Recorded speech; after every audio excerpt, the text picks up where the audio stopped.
Hey guys, Ian Huff from Ian Huff Studios, and today we're on another episode of Ian Huff Reviews, and today we're going to be reviewing part 2 of Spider-Man Hunted, called Spider-Man Hunted Ultimatum.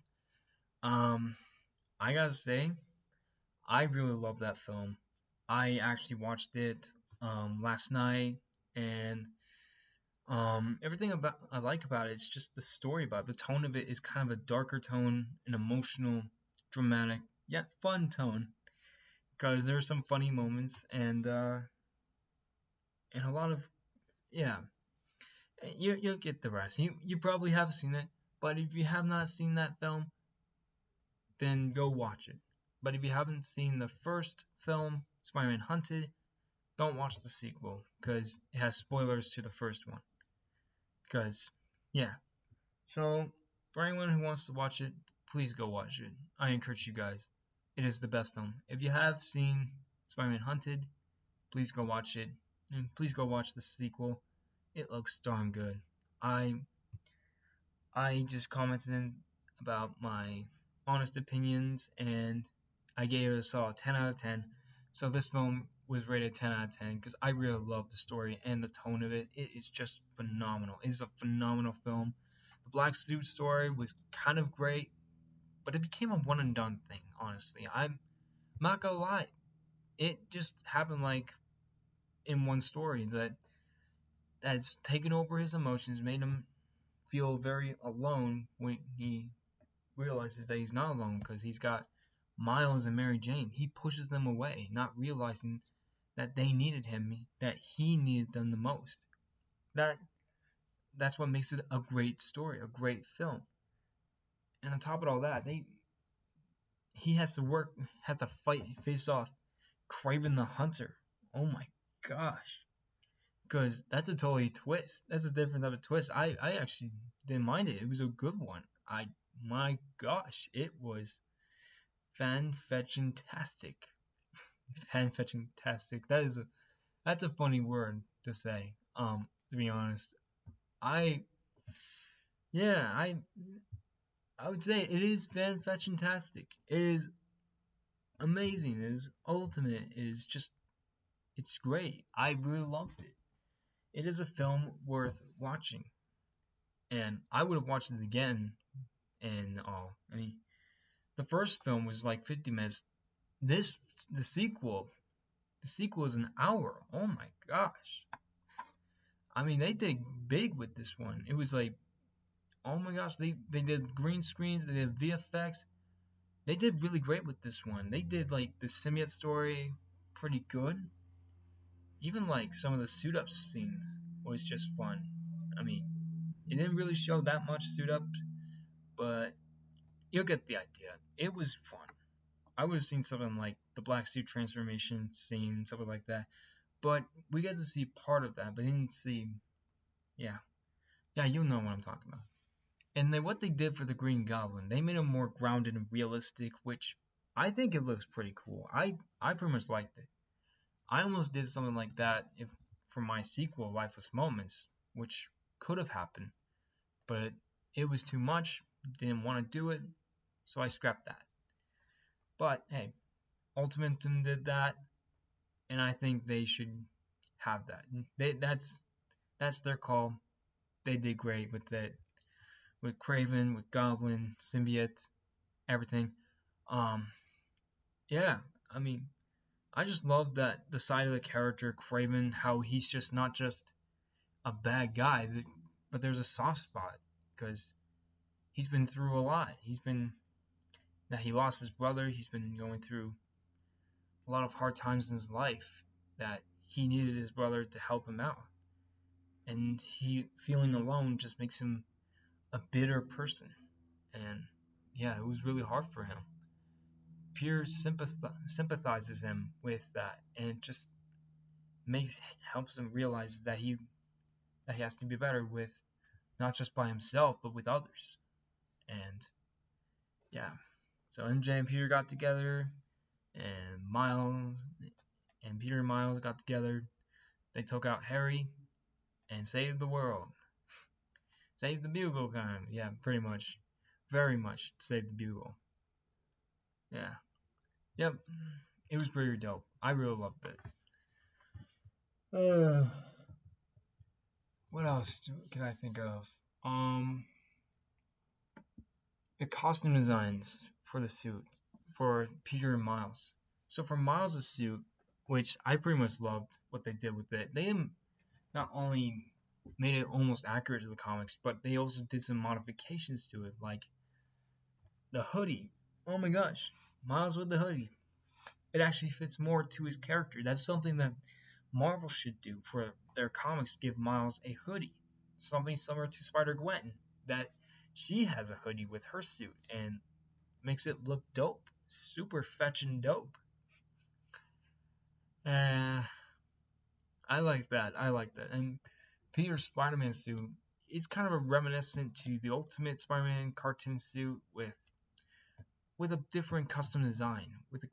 It just looks so good for a suit. It looks so good. I pretty much love that.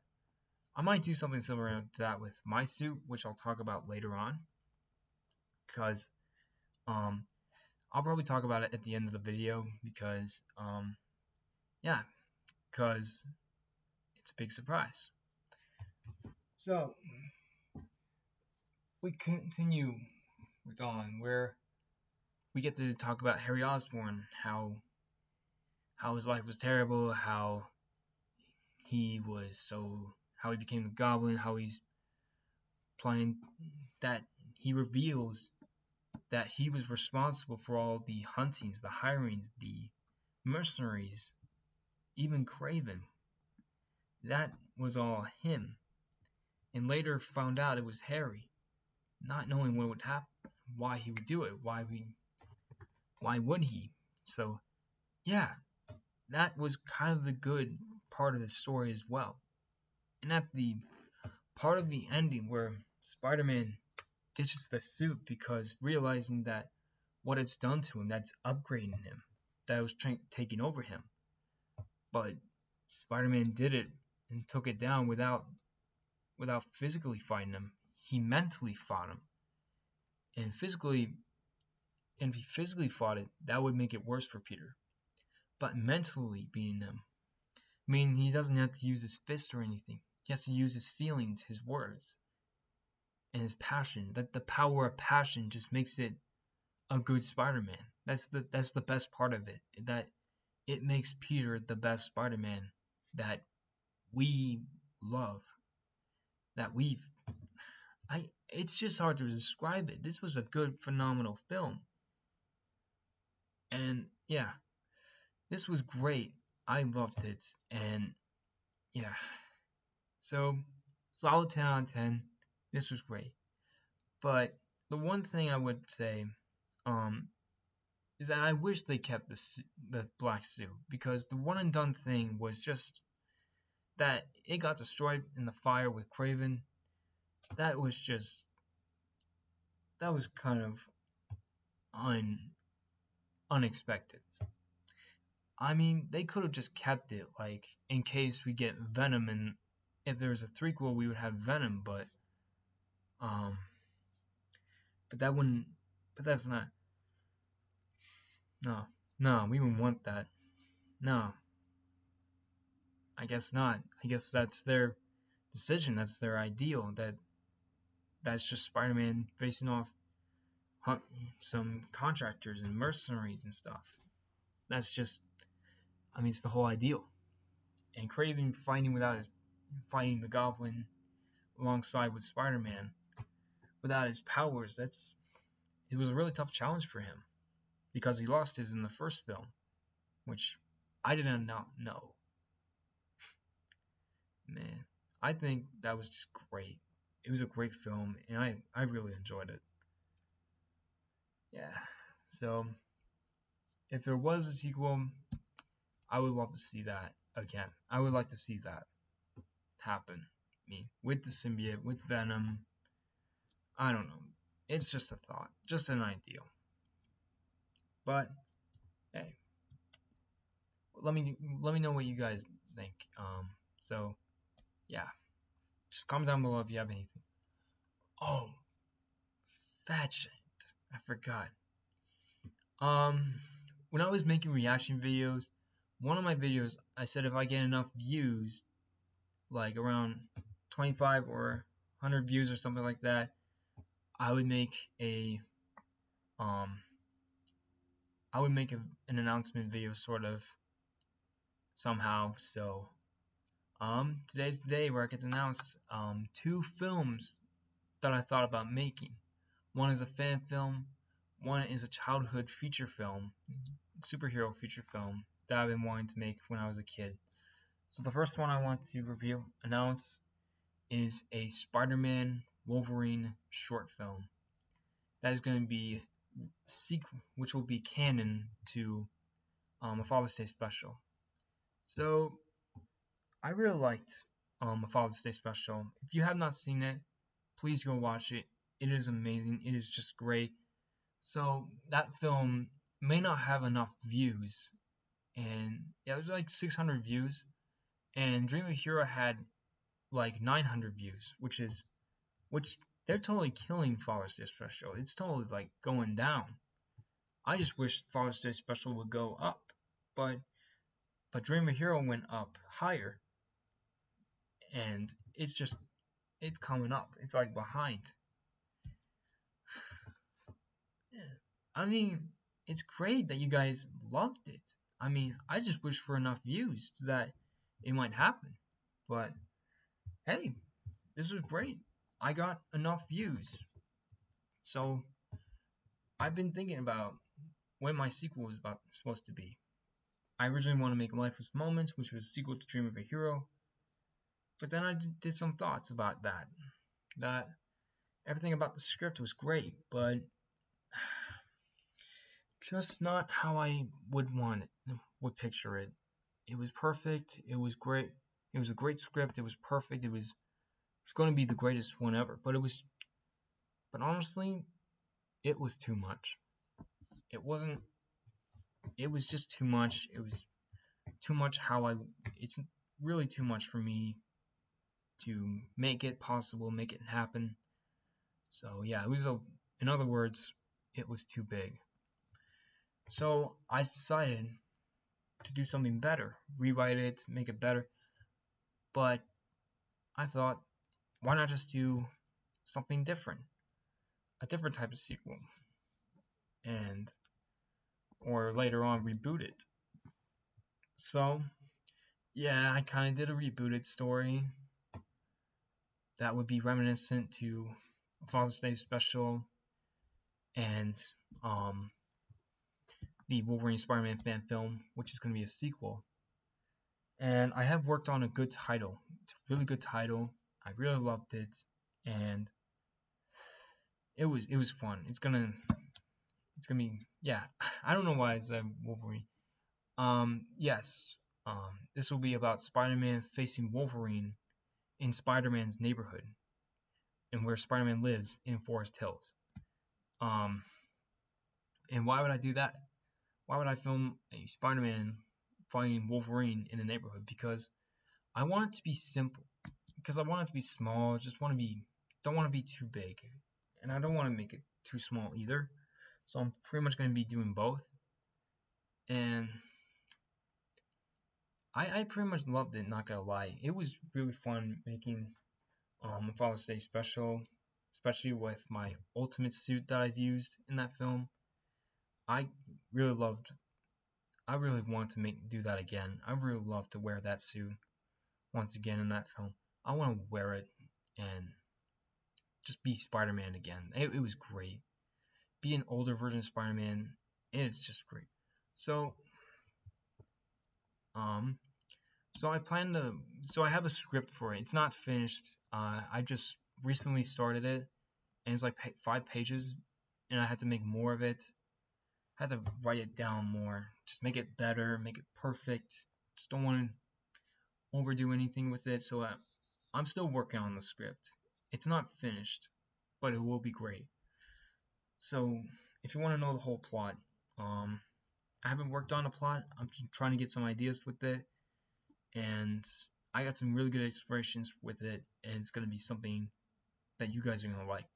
So it takes place 5 months after a Father's Day special, where it takes place in a holiday, and yeah, and where an older Peter Parker is just having the best time in his life in the neighborhood, celebrating, just looking forward to a happy holiday, and all of a sudden he gets intel from the police saying that there is a mutant running around, mutant with claws in Forest Hills, and Spider-Man has to do whatever he can to stop him, but realizing that there is another rivalry that is to come with Spider-Man against Spider-Man and Wolverine, and they both have to work together, put their heads together to face off the one big foe.